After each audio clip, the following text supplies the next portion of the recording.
বঙ্গবন্ধু কন্যার তাকে ডিফেন্ড করার জন্য দাঁড়াবো না, যা হবার হবে। বিক্রয়যোগ্য পণ্য আমি না। আমি একটা সিদ্ধান্ত পরিবর্তন করেছি, সেটা হলো যে সম্প্রতি আপনারা জানেন যে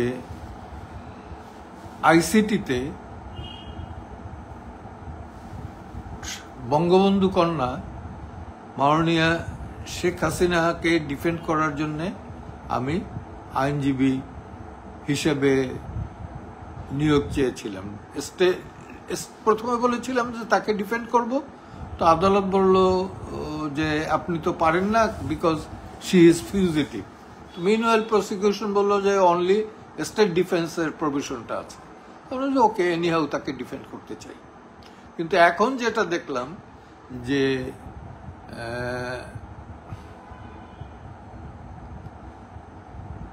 মাননীয়া শেখ হাসিনারও এই আদালতের প্রতি আস্থা নাই, এবং বিশেষ করে আমার বন্ধু, সহযোদ্ধা, সহকর্মী এবং রাজনৈতিক ভাবে আমরা পরস্পর স্বাধীনতার পূর্ব থেকেই জড়িত অ্যাডভোকেট ফজলুর রহমানের বিরুদ্ধে এই আদালত একটি আদালত অবমাননার মামলা আনয়ন করেছে। আমি সিদ্ধান্ত নিয়েছি যে ফজলুর রহমানকে আমি ডিফেন্ড করব। সো এই কারণে, এবং যে আদালতের প্রতি বঙ্গবন্ধু কন্যার আস্থা নেই, সে আদালতে তো আমি তাকে ডিফেন্ড করতে পারি না, উচিত না, অনৈতিক।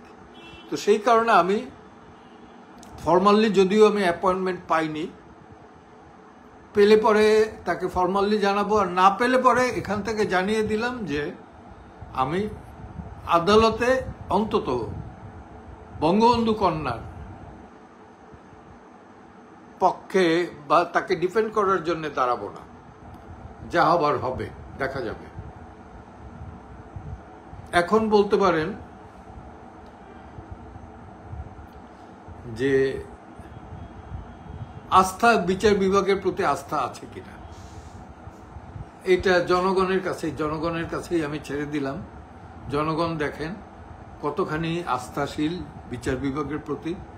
আর এই বিচারটা তো আন্তর্জাতিকভাবে, বঙ্গবন্ধু কন্যার যে বিচারটা হয়েছে এই আইসিটিতে, এটার প্রতি আন্তর্জাতিকভাবে কিন্তু যারা গত 16 বছর যাবৎ আওয়ামী শাসনের এবং বঙ্গবন্ধুর কন্যার বিরোধিতা করেছে, তারা সেই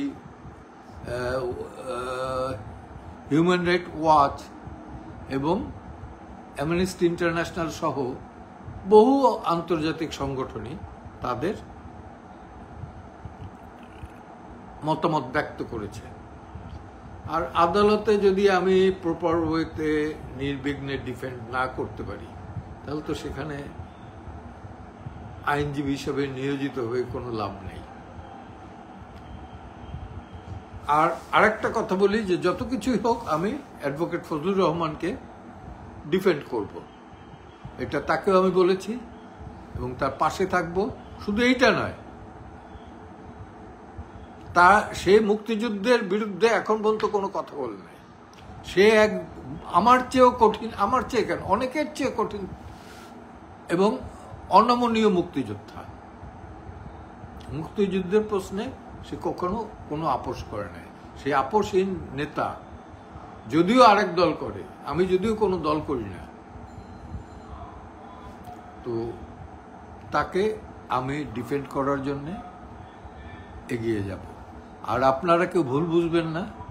শোনেন, আমি তো মানুষ, সাধারণ মানুষ, আমার সিদ্ধান্ত ভুল হইতে পারে, কিন্তু আমি পারচেজেবল কমোডিটি না, বিক্রয়যোগ্য পণ্য আমি না, কোনো প্রকারের পণ্য না। আমি যেটারে সঠিক মনে করেছি সেটাই করেছি। একটু স্বাধীন চেতা মানুষ আর কি। অনেকে পাগল বলে, অনেকে নির্বোধ বলে যে স্বার্থ কিছুটাই বুঝলাম না। তো তাই যে যাই বলুক, অনেক শুভাকাঙ্ক্ষীরা আমাকে গালিগালাজও করেছে, আমি রাগ করিনি, কারণ তাদের গালিগালাজে আমি ধরাটা পড়েছি। কিন্তু এইভাবে গালিগালাজ করা কিন্তু ঠিক না।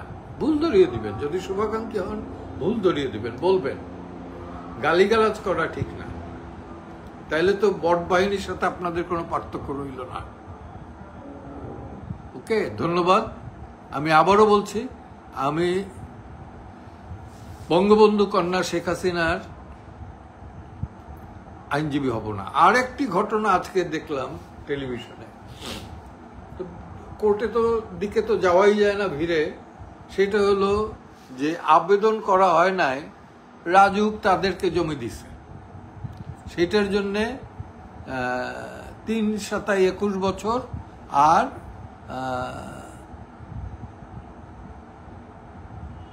সাইমা ওয়াজেদ পুতুল এবং জয়কে পানিশমেন্ট দিয়েছে 5 বছর 5 বছর করে। যে আবেদনই করে নাই তাদেরকে কিভাবে আপনি সাজা দেন?